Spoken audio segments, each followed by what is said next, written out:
Hello again, good evening, and it's time for another edition of Business Live with me, Emmanuel Abuaji-Wiafe. In today's edition, government launches Exim Bank to help in addressing funding challenges for the country's export sector.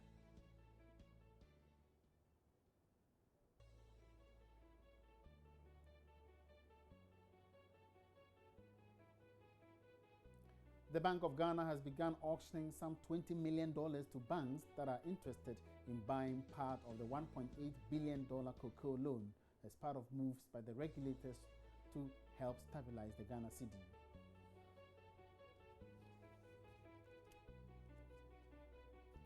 Plus, we take a look at a business start-upper in the modernized shoe shine business. We get a full story on the Joy Business Fan. And these are the headlines, of course, plus other stories on this evening's program. Don't go away yet. We're coming back after this.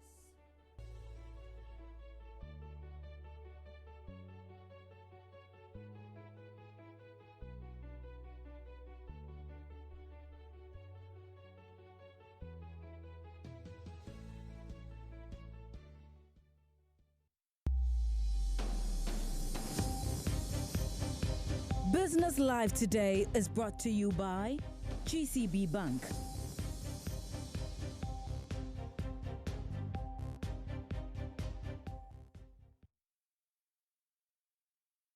Welcome back. Now, the Bank of Ghana is optimistic the workings of the Exim Bank will help transform the structure of the economy. Government today finally launched the Exim Bank, which it believes will help address funding challenges for the country's export sector. Speaking to Joy Business after the launch, Governor of the Central Bank, Dr. Abdul Nasiru Isahaku, says the bank could not have been established at a better time. Well, it's an important milestone in our effort to generate forex.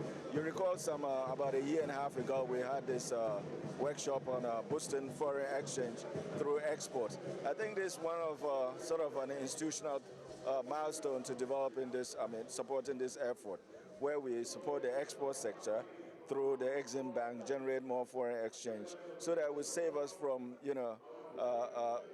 importing a lot of the items that we could otherwise have generated or produced locally.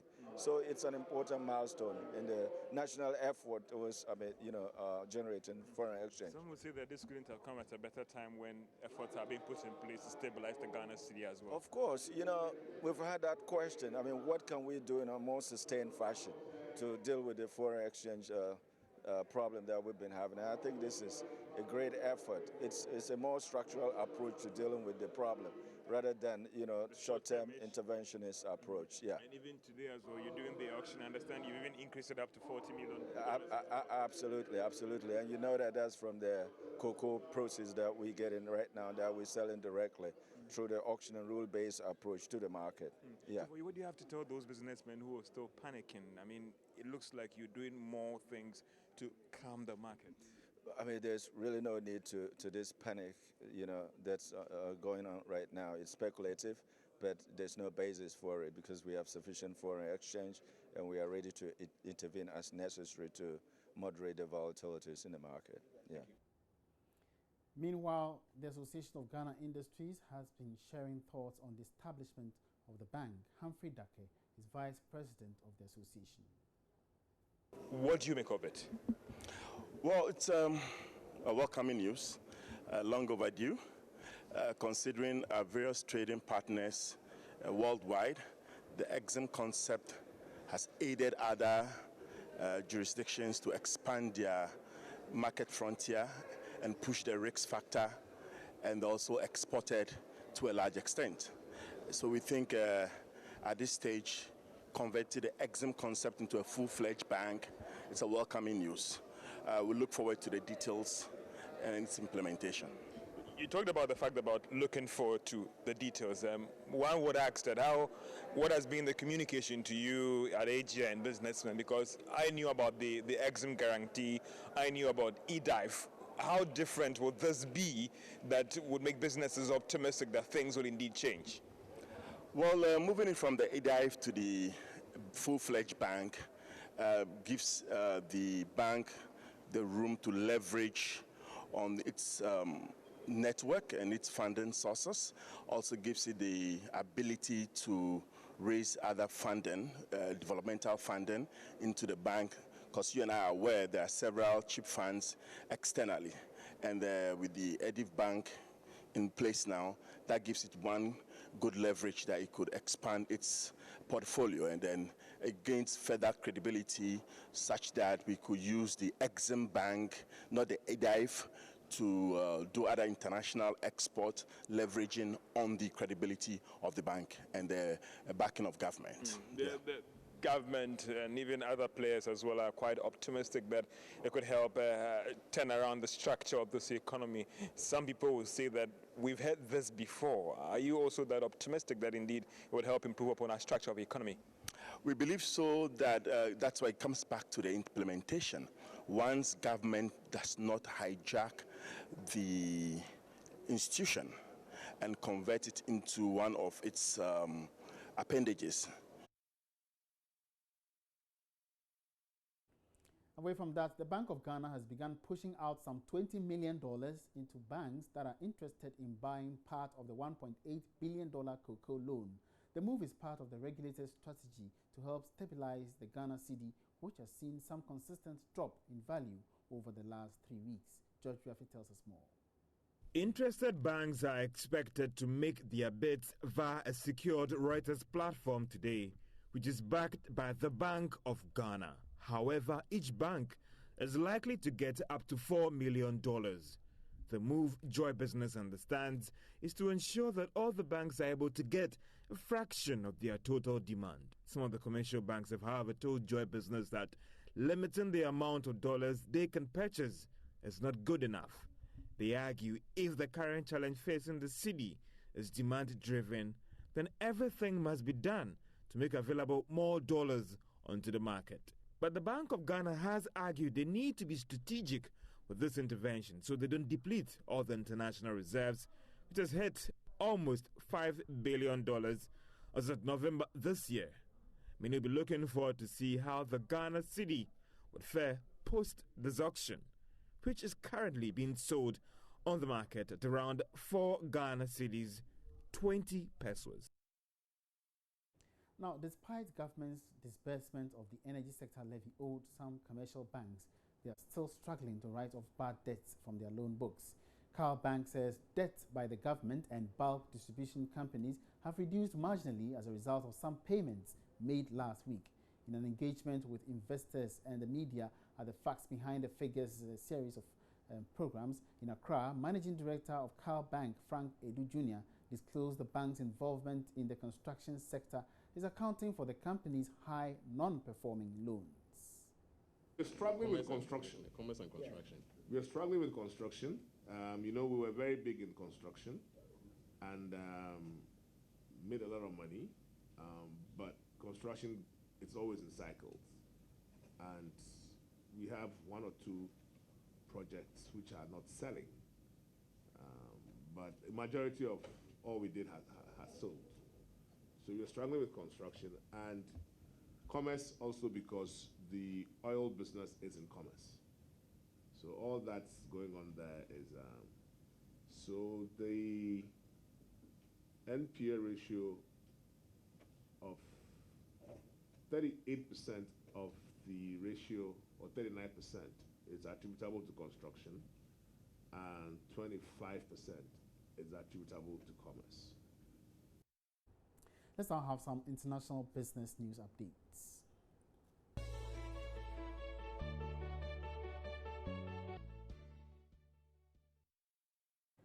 Now we're going to be telling you about the entrepreneur who is modifying the shoe shine business.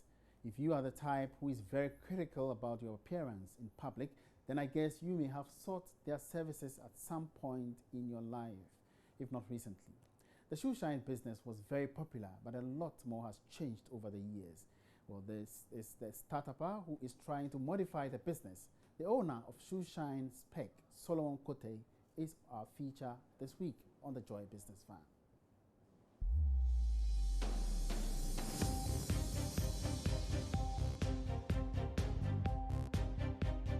The Joy Business Van is brought to you by Busy, making good things happen. motivates me is quote-unquote selfishness. Because growing up, I saw a lot of CNN, and I saw a lot of BBC, and I saw a lot of TV shows. And I saw people walk up stages all the time and take awards on TV for the Nobel Peace Prize, for changing the world, for doing stuff. And I absolutely thought that could be me. Solomon Kote is very ambitious and has always wanted to be a superhero. Well, even I could do this. So I woke up in the morning and I'm determined every day to be a superhero. I wake up in the morning and I'm determined to be the guy who gets called next on CNN, on BBC, and all the TV stations and been told that has changed the world. Solomon studied to be a biologist in school, but deep within him, he wanted to do something different. I think somewhere in third year in university, I was in the room with my roommates and I. We were kicking back, we were having chats. Everybody was talking about what they would do after school. I think somewhere along the line, somebody said something that triggered Spec Shine. I didn't take Shoe Shine instantly then, but then I think that was the first time I wrote it down. I said, okay, I'll do something with Shoe Shine. Well, then I finished school. I have a big interest in bamboo and cane and African material that can be used for furniture in Africa. So along the line, I started to do furniture. Well, all this time working in biological science field. So this was like something I was doing part-time. And then it hit me that I could use the bamboo chairs to create a one-stop shop point for individual shoe shine. Shining shoes with a special bamboo chair. That sounded to him like something exciting, and he would start experimenting for 3 years. Today, Solomon has various shine stops and has got all kinds of customers who patronize his services. So what's the market like? Now, the most fundamental thing about shoe shine is ordinary shoe shine has target market cuts across all the faces of shoe shine. Now, so rich folks don't take their shoes to rich folks to shine their shoes, and poor folks don't take their shoes to poor folks to shine their shoes. Everybody takes their shoes to the most skilled guy to shine or repair or maintain their shoes. Now, we have the added advantage of being in the age demography that wears a lot of sneakers. So what we've done is that we've targeted across all the markets, right? So if you bring your bathroom slippers and they just need to be sewn and fixed together, we'll fix it and charge the 1 CD that it costs to fix it. If you are in a hurry and you stop by our shine stops, we'll just give you a quick shine and it costs 2 CDs to do a quick shine. Solomon believes he's changing perspectives, especially about the shoe shining business, which is considered belittling and for school dropouts. Spec Shine is one of those things that we hope that will create a snowball effect and would spread. We're hoping that Spec Shine will influence different ideas. We're hoping that other shoe shine people would want to train, improve their skill, get better value addition for the services that they provide for other people. We're hoping that Spec Shine will start to produce, for instance, shoe polish in Ghana. And what does his family think about what he does, especially when they have invested so much into making him a biologist? The day after I started, I went to my dad's house in the evening to have dinner. And when I opened the door and my dad saw me, the first thing he said to me is that he had never been this proud, like this much proud of me. That I had done something that completely blew his mind, and he was impressed. And that's all I needed to hear. And that was the highest point of my, up to date is the highest point of everything. I mean, nothing else is, like very, very little can happen that will make that more important, yeah. That will top that importance, yeah.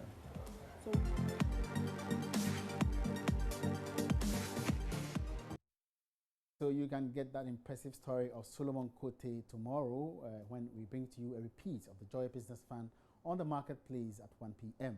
You can also track the story online on our website, myjoyonline.com/business. It's now time for Busy Bits.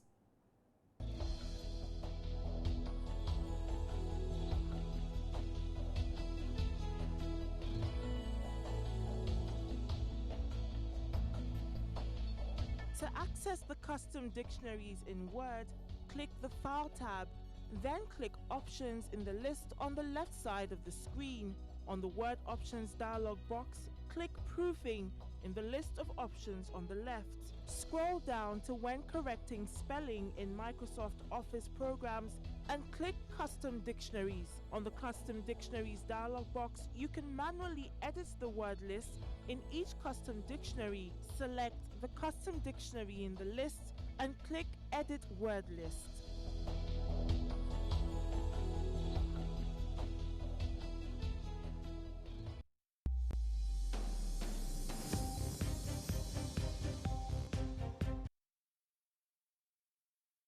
We now bring to you our interview of the day session.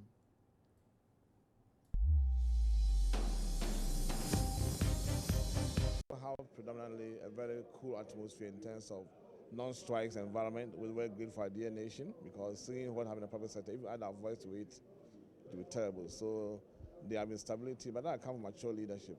But then some of the burning issues about the income gaps in the industry, based on the fact that because they were traditional state-owned mines, the pay logic have been driven by that same logic. We'll try to alter it over time, but we'll still have a long way to go.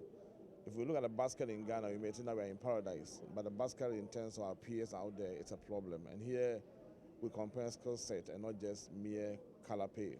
So we are seriously asking for a debate on that, which had fallen on good years. Employers hitherto wanted to play smart on it, but it's evident that they can't have their own way.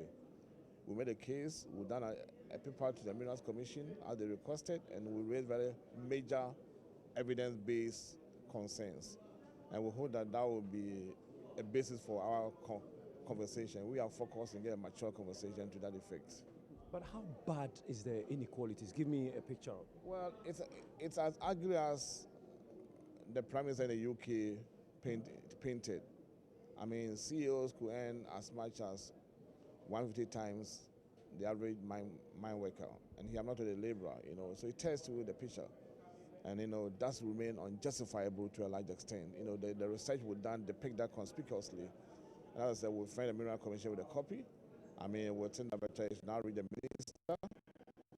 And it's not an issue that the state can fight for us. It's an issue that union must come into play. The state, if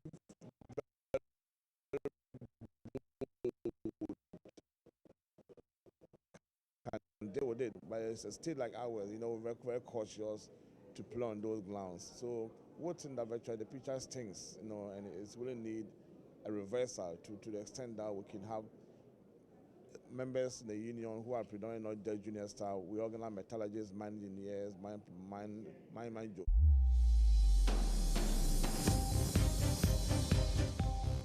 And that's it for this evening's edition of Business Live. Many thanks for your time, and do join me again same time tomorrow for another package. My name is Emmanuel Abuaji. We are free. Up next, business. I beg your pardon.